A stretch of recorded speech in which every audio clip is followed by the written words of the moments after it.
Hello guys, welcome to UGV study. I hope आप सभी अच्छे होंगे। चलिए आज का सेशन स्टार्ट करते हैं। हाँ, इससे पहले की क्लास आपने वो दूसरी ऐप पे देखी थी, सॉफ्टवेयर पे देखी थी। इसको पीपीटी पे बना रहा हूँ, थोड़ा रीजन है उसके पीछे, एक दो एनिमेशन वगैरह वो समझानी है, इसलिए इसको इसी पे कंटिन्यू करते हैं। आईसी इंजन की कुछ पीपीटी तैयार है, उसके बाद में अपने उसी पे ही पढ़ा करेंगे जो सॉफ्टवेयर मैंने मतलब वो पहले पढ़ाया था, उसी पे अपने बात करेंगे। तो अपने बात करेंगे रोलिंग फ्रिक्शन के बारे में ना। रोलिंग फ्रिक्शन क्या होता है उसके बारे में अपने डिस्कस करेंगे। बड़ा छोटा सा 10 या 15 मिनट का चैप्टर है। 10-15 मिनट भी मैंने ज्यादा कह दिए, मैं खुद ही बढ़ाऊंगा, ये तो 5 मिनट में खत्म करके आपको मतलब फ्री कर सकता हूं, पर थोड़ा सा समझाना जरूरी है, तो उस चीज को समझेंगे। सबसे पहले रोलिंग फ्रिक्शन। फ्रिक्शन मतलब क्या होता है? घर्षण। ठीक है, इस बात का रोलिंग मतलब घूर्णन, घर्षण या जो भी आप कहना चाहो। डेफिनेशन देखते हैं। फोर्स जो प्रतिरोध करता है, प्रतिरोध मतलब आ, यार आपको मैं फंस गया, मैं इंग्लिश में फंस गया। जो रिएक्ट करता है, रिएक्शन करता है, ठीक है, रोलिंग बॉडी के मोशन का, उसे रोलिंग फ्रिक्शन कहते हैं। रोलिंग बॉडी मतलब घूमने वाली, घूमने वाली, ठीक है, मोशन मतलब गति, ठीक है, वह चीज जिसमें घूमने वाली घूर्णन करती हो, उस चीज को अपने क्या कहेंगे? रोलिंग बॉडी कहेंगे। वह बल जो प्रतिरोध करता है रोलिंग बॉडी के मोशन का, उसको अपने क्या कहते हैं? रोलिंग फ्रिक्शन कहते हैं। एनिमेशन दिख रही होगी सभी को, किसी को कोई प्रॉब्लम नहीं होगी। देखो इसको एक बार चालू से स्टार्ट होने दो। ये भी नहीं है, एक सेकंड रुक जाओ, एनिमेशन चलने दो। रोटेशन, रोटेशन मतलब एक ही जगह पे कोई चक्कर घूम रहा है।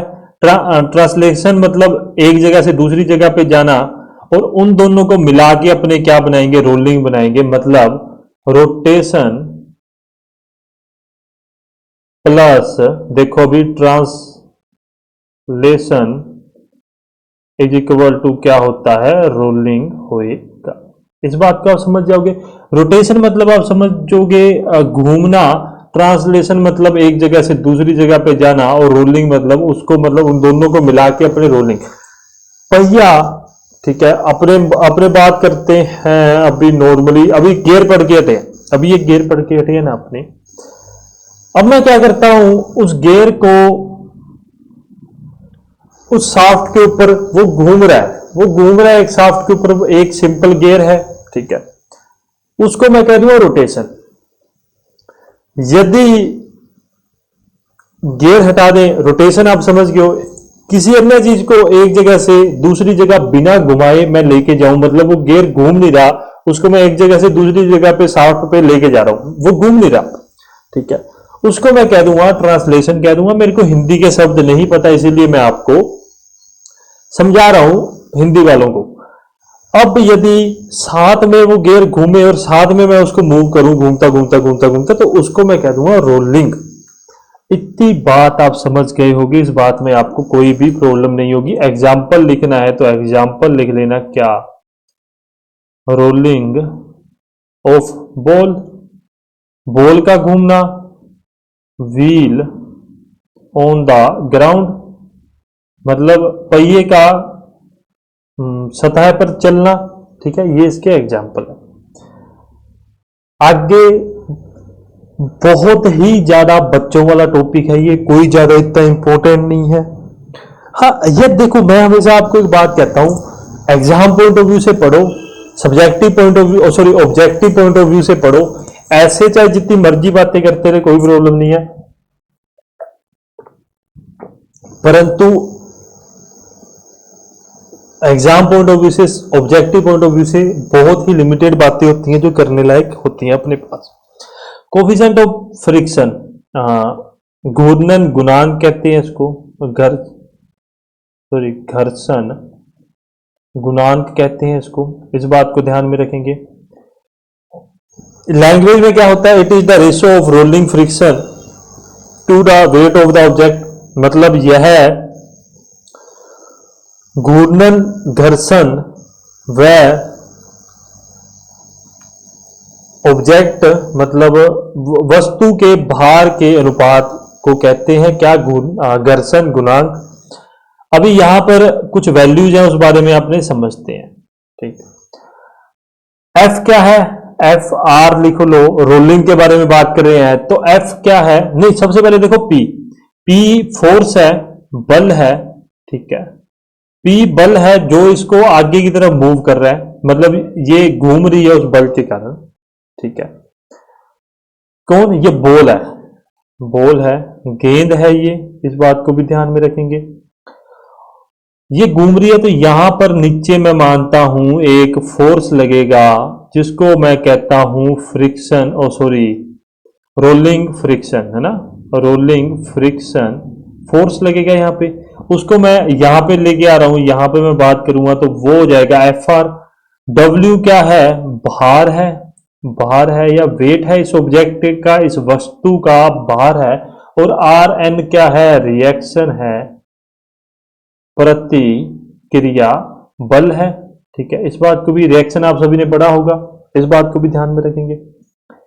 अब मैं बात करता हूं एक फॉर्मूला, बात खत्म, सब कुछ खत्म। क्या, F R is equal to क्या होता है, म्यू आर डब्ल्यू, इस बात को ध्यान में रखना। और coefficient of friction mu R को क्या कहते हैं अपने, घर्षण गुणांक कहेंगे। ठीक है, कोफिशिएंट ऑफ फ्रिक्शन कहेंगे, फ्रिक्शन है, रोलिंग फ्रिक्शन आप बात करो तो सबसे अच्छी बात है। Mu R is equal to F R upon में डब्ल्यू, वही बात मैंने स्टार्टिंग में कही थी। क्या, घर्षण गुणांक क्या होता है, friction force, rolling friction force, घूर्णन घर्षण बल व वस्तु के भार के अनुपात को अपने क्या कहते हैं, कोफिशिएंट ऑफ फ्रिक्शन, घर्षण गुणांक कहते हैं। ये बात भी याद रख लेना एग्जाम पॉइंट ऑफ व्यू से, मुझे नहीं पता इंपॉर्टेंट है नहीं है, पर मेरे ख्याल से नहीं है, मुझे ये चैप्टर ही इंपॉर्टेंट नहीं लगता, पर फिर भी करवाना मेरा फर्ज है, मैं आपको ये करवाऊंगा। अब मैं बात करता हूं तो कुछ फैक्ट के बारे में। ठीक है, या इसको आप नोट डाल के लिख लेना, मैं कुछ लाइनें लिखता हूं, उसके बाद में आप इस चीज को समझ जाओगे। सबसे पहली बात ए पॉइंट। ठीक है, ए पॉइंट क्या कहता है, पहले लिखता हूं फिर आप समझना। रोलिंग फ्रिक्शन जो है, रोलिंग फ्रिक्शन स्लाइडिंग फ्रिक्शन के मुकाबले कमजोर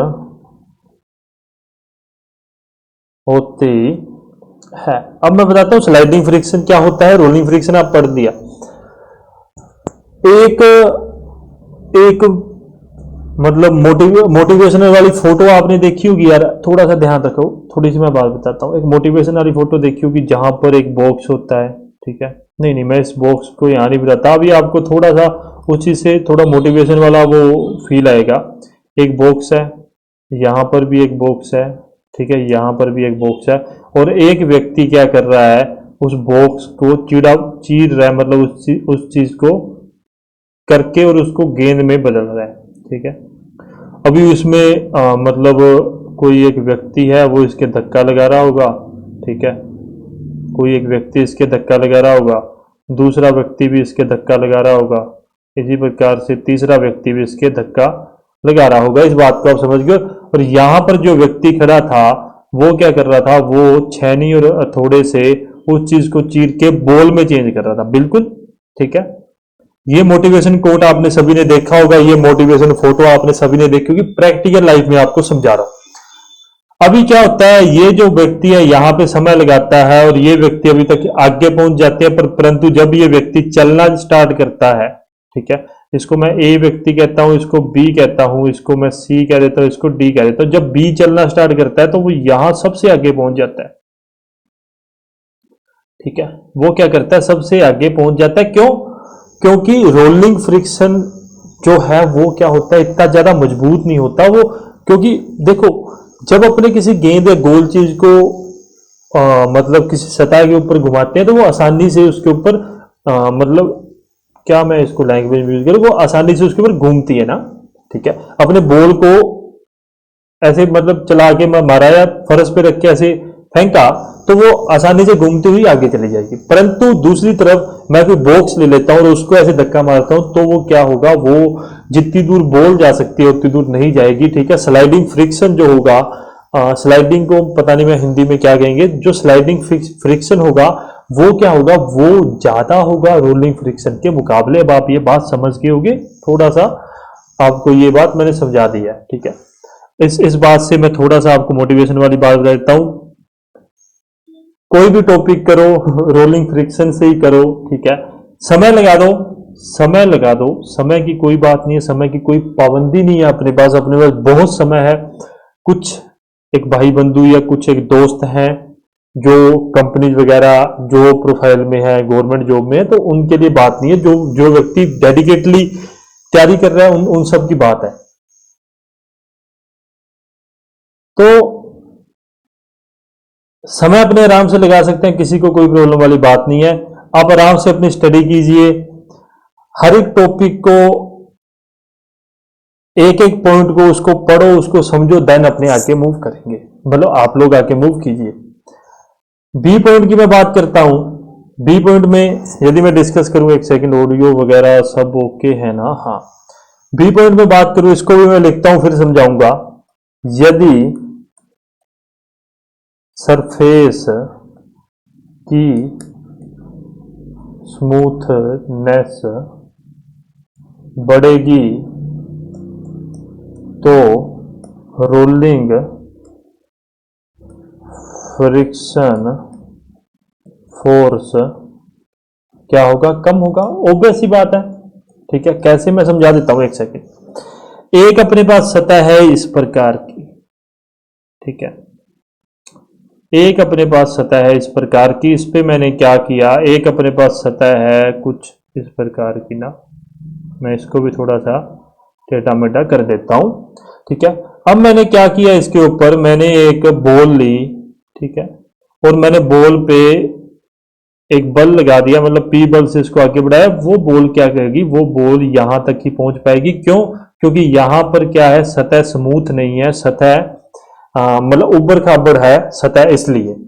परंतु यही मैं बात करूं, ये फोर्स मतलब यहां बॉल की, ये यहां नीचे तक पहुंच जाएगी, कहीं भी आगे तक चली जाएगी। मतलब स्मूथनेस पे डिपेंड करता है, किसकी, सरफेस सतह की स्मूथनेस पे। जितनी ज्यादा सतह स्मूथ होगी उतना ही रोलिंग फोर्स कम होगा। कि मतलब यहां पर जो जो रोलिंग फोर्स लगेगा इसके नीचे, ठीक है, वो क्या होगा, वो कम होगा, वो यहां पर ज्यादा होगा। और स्मूथ सरफेस पे यहां जो रोलिंग फोर्स लगेगा वो क्या होगा, वो कम होगा। इस बात को भी आप समझ जाओगे। सी पॉइंट की बात करता हूं, आगे चलते हैं। रोलिंग फ्रिक्शन फोर्स प्रोपोर्शनल होती है किसके, वेट के। याद रख लेना, जैसे जैसे वेट, कौन सी फोर्स की बात कर रहा हूं, प्लीज अपना माइंड, अपना दिमाग खोल के रखना। ये ना हो जाए आप ये वाला बल समझो कि मतलब ये गेंद है, इसको जो फोर्स लग रहा है इसको आगे बढ़ाने के लिए, ये फोर्स की बात मैं नहीं कर रहा हूं। मैं यहां पर, ये सरफेस है तो सरफेस के यहां पर जो ये बल लगेगा ना, ठीक है, ये होगा रोलिंग फ्रिक्शन फोर्स ना, इसकी बात कर रहा हूं मैं, इस चीज की, ना कि ये बल की जो इसको आगे बढ़ा रहा है, इस जो विपरीत दिशा में फ्रिक्शन फोर्स लग रहा है मैं उसकी बात कर रहा हूं। कंफ्यूज मत हो जाना इस चीज के अंदर। ठीक है, इतनी बात आप समझ गए हो। चलिए आगे चलता हूं। इतनी बात ध्यान में रखना, जितने पॉइंट लिखवा रहा हूं वो मतलब वो जरूरी है। जैसे जैसे वेट बढ़ेगा वैसे वैसे क्या होगा, रोलिंग फ्रिक्शन फोर्स भी बढ़ेगा। इस बात को भी ध्यान में रख लेना। डी की बात करता हूं। सेम कंडीशन मैंने ला दी, रोलिंग फ्रिक्शन फोर्स प्रोपोर्शनल होगा, ठीक है, 1 में रेडियस के, रेडियस या त्रिज्या के प्रोपोर्शनल होगा, यहां बाहर के प्रोपोर्शनल होगा। यहां पे 1 में रेडियस या व्युत्क्रमानुपाती, जो भी आप लैंग्वेज यूज करना चाहो। रोलिंग फ्रिक्शन फोर्स व्युत्क्रमानुपाती होगा, रेडियस के समानुपाती होगा, 1 रेडियस के। इस बात को आप ध्यान में रखेंगे कि जैसे जैसे रेडियस मैं मानता हूं एफ आर प्रोपोर्शनल होगा 1 में रेडियस के। ठीक है, यदि रेडियस बढ़ेगी तो रोलिंग फ्रिक्शन फोर्स कम होगा, इस बात को ध्यान में रखना है। अगर रोलिंग फ्रिक्शन फोर्स कम होगा तो रेडियस क्या होगी अपनी, बढ़ेगी, इस बात को ध्यान में रख लेना, भूलना मत। आज के दिन का लास्ट पॉइंट, लास्ट बात करते हैं।